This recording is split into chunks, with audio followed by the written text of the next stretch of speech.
Hello and welcome to the Devoted Outdoorsman's podcast.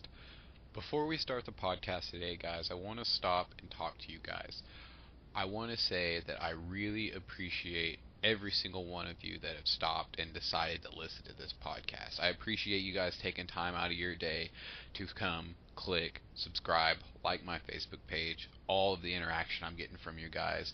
Thank you very much. It means the world to me.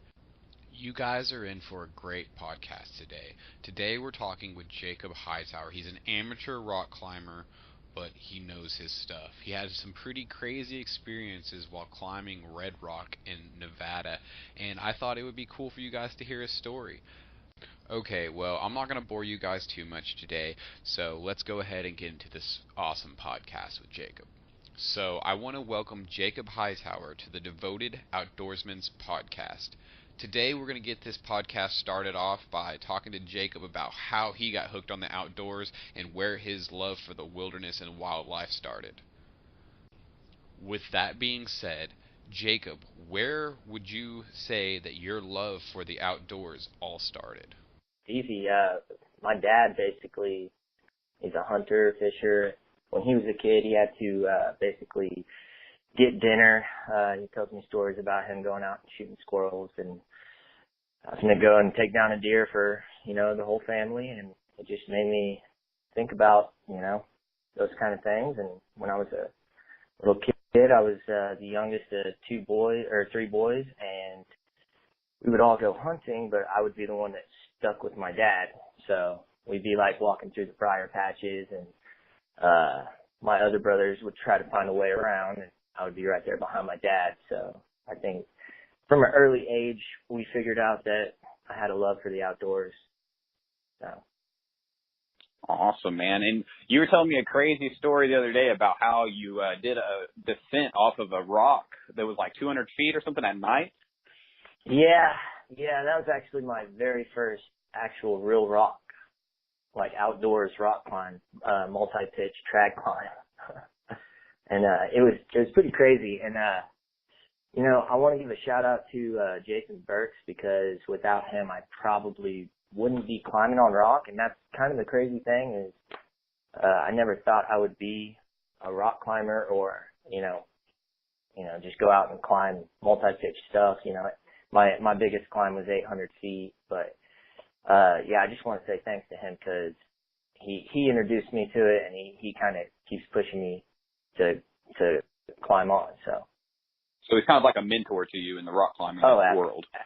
Absolutely, yeah, absolutely. Awesome. And where was that climb at, where you did the descent? That was in Red Rock Canyon in Las Vegas, right outside of Las Vegas. And cool. So that was my first climb, and we decided to.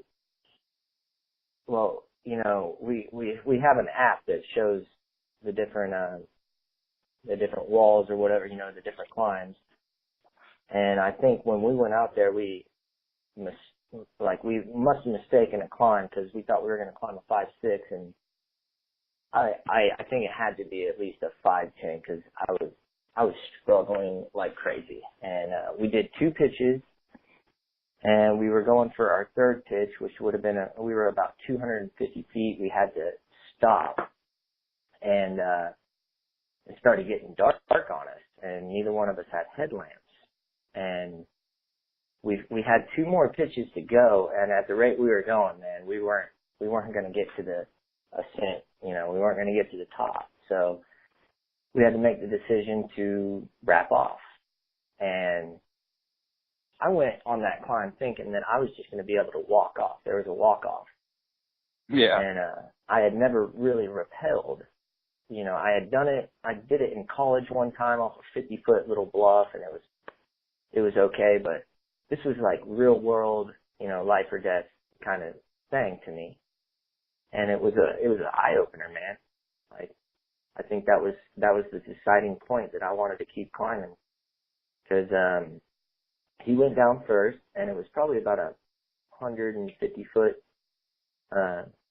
wrap off, and so I just I had no headlamp, and I took off into the unknown. He yelled down there, and I rigged up my my belay or my rappel rig, and I just stepped off the rock. Honestly, dude, I didn't know what I was doing. I didn't. I really didn't know what I was doing. Like, there is a danger aspect to rock climbing. Yeah, that's a sketchy situation.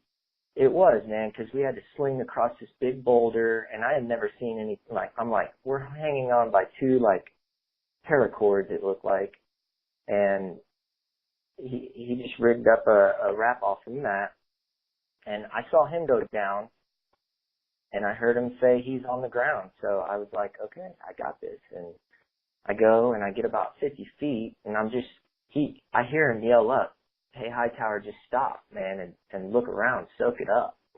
Because my whole time I'm looking straight at the wall, and I'm just like, get off this wall, and then I stopped for a second, and I looked around, and I could see the lights of Vegas, just out in the distance, and I'm this little speck on this wall, and it just hit me, man, and I don't know, I loved it.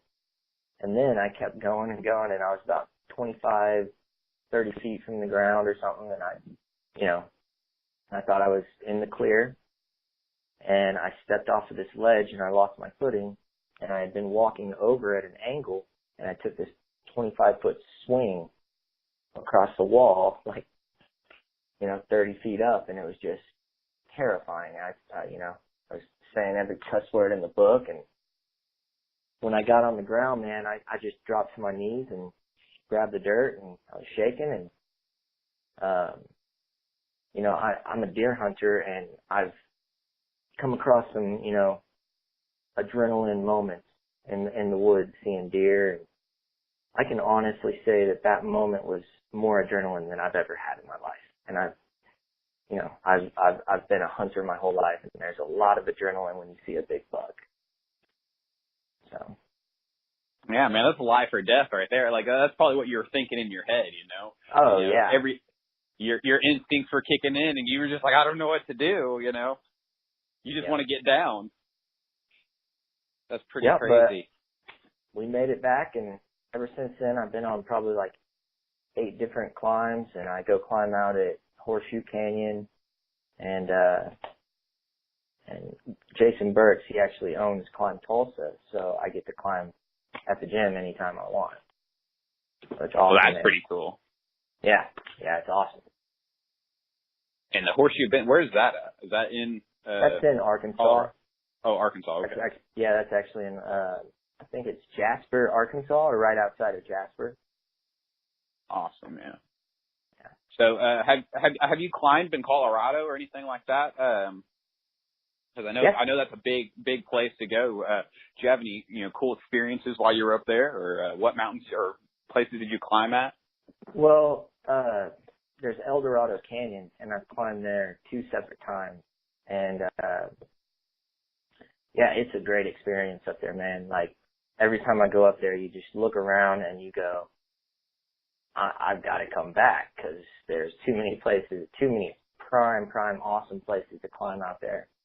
And it's just awesome out there. And then I've done climbing out in New Mexico, which that kind of was a bust. It was just a big scramble up to where we could start climbing, and I didn't actually get to go on a vertical wall. We didn't rope up, but what I did was pretty dangerous. We climbed probably 600 feet, just boulder hopping, just scrambling up. And man, I actually really enjoy scrambling. It's probably the most dangerous part of it, but you really open up your eyes and just you realize life is right there in front of you. And I don't know, man, just doing stuff like that really makes you feel alive. So. Yes, especially, one little slip, you could fall and, severely hurt yourself or even die, and that's a crazy thing about rock climbing, man. I've had a couple little slips to where if I wouldn't have had my hand or, something, it's just, there's not a lot of room for error, Well, do you have any plans for future trips that you're going to go to, or like places that you have to climb in your life, or? Yeah, there's some different places, man. I don't ever think I'm gonna go like do Everest or anything like that. You know, nothing against it. I think it's awesome that people can get up to the top of there, but I don't know, man. I want to go out to Smith Rock. We went out there to shoot a documentary for my work, and it's probably the most amazing climbing place ever. It's in Oregon. Okay. And I didn't actually get to climb very much. We were shooting Hilti video, and so I didn't actually get to climb on the walls, but I was walking around that place, and there's so many different places I wanted to climb. So I'll probably go there in the future. Definitely. Yeah, definitely just check it out. And Everest, that's extreme climbing, and also that's just a place on this planet that, I don't think life is supposed to be, like clearly there's nothing there, just snow and ice. Right. And, there's those few people that are just like, man, I got to do it. And I mean, I see where they would get that from, the ambition to want to go do something like that. But yeah, it's not for me neither. No. I don't really care for heights. Yeah, I mean, actually I'm not too fond of heights either, which is the crazy thing, because I get up there and I'm like, whoa, I'm way up here. What have I done? But it just like, it kind of puts a new perspective on life for you when you get up there. Like, I don't know, man. It really does. It puts a new perspective on life. It makes, harder challenges on the ground seem way simpler when you get back down. Like, you're like, I just climbed a freaking mountain. That, paying my bills this week is going to be nothing. So. Because you really, go ahead. It's pretty awesome experience, man. It feels good to accomplish something like that. I bet, man. I bet when you get up to the top and you're just looking out, or like you said, when you're rappelling down and you can see Vegas off in the distance, I mean, that's probably got to be one of the best parts of the experience. Oh, yeah. Yeah, absolutely. Well, all right, man. Thank you for, giving me a little bit of your time and telling me about the rock climbing and everything. So, I hope you guys enjoyed that podcast. I think Jacob's story was awesome. I enjoyed listening to it and talking to him today. I hope you guys enjoyed listening. So for the future, we got a lot of stuff coming in 2018. I know the podcast just started, but we have a lot of stuff coming out, whether that be videos on my YouTube page or content on Facebook or new podcasts. I'm always open to creating new stuff with people. And if you are someone who has an idea of something, or someone I should talk to or have on the podcast, or a product I should review on my YouTube page, let me know, man. You can hit me up on the Facebook page. That's The Devoted Outdoorsman at Facebook. Or you can go to YouTube and leave me a little comment underneath one of my videos, like, hey man, hey Rob, there's this product out there, I'm interested in buying it, and I would really like to know, if you know anything about it, or maybe I know someone that has one and I can get out and I can make a review of it for you guys. I'm just here to help you just as much as I'm here to, just get my content out there. I really enjoy, interacting with everyone on the Facebook page, and I hope that can continue.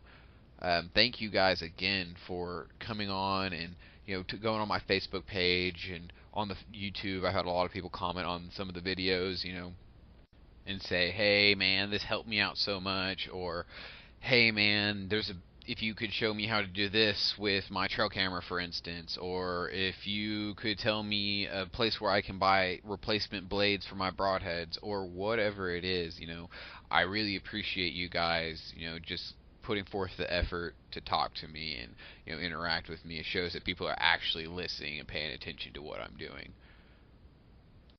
And I just find that really awesome. And sorry, the quality of the end of this video here, real nasally when I'm talking. I'm kind of trying to get over something or about to get something. I don't know what's going on. But I promise, like I did in the very first one, the quality will continue to get better. I will release better content as things go on. And, for a little bit of a sneak peek into the future, we have some pretty cool people coming for sure. We got a couple people that are in the outdoor industry, one of them being Troy Pruitt. He's a fisherman.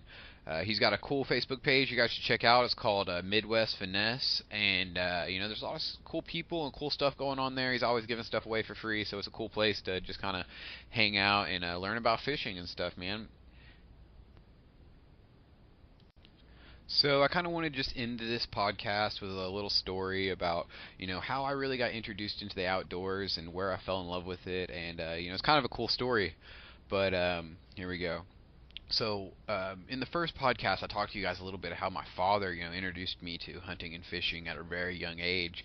And, one of those things was when I was younger, we lived on a fairly large cattle ranch, and there was a large box blind type hunting blind on this ranch over a large field on the top of a hill.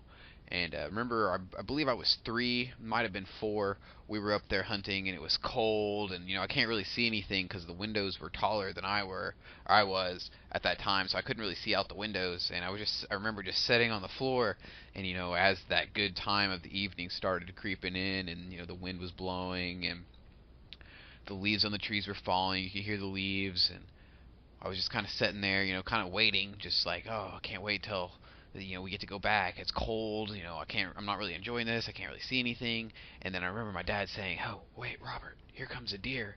And so I got really excited. My heart started pumping, and I got super excited. And my dad shot, and I remember I jumped up, and I was like, "Did you get it? Did you get it?" And he's like, I don't know. Let's go check. We'll give it a little bit of time, and we'll go check it out."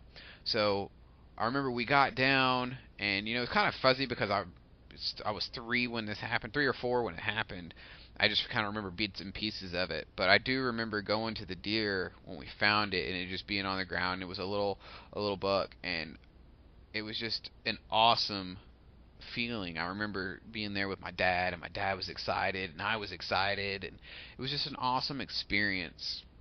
And I hope that we can keep giving that experience to future generations, and that's why I find it so important to share the outdoors with the youth of today and your children and your children's friends. Maybe not necessarily push it onto them, but at least try to introduce it to them in some sort of way, whether that be fishing or shooting BB guns or camping or going out and just bird watching for the simple fact of just being outside.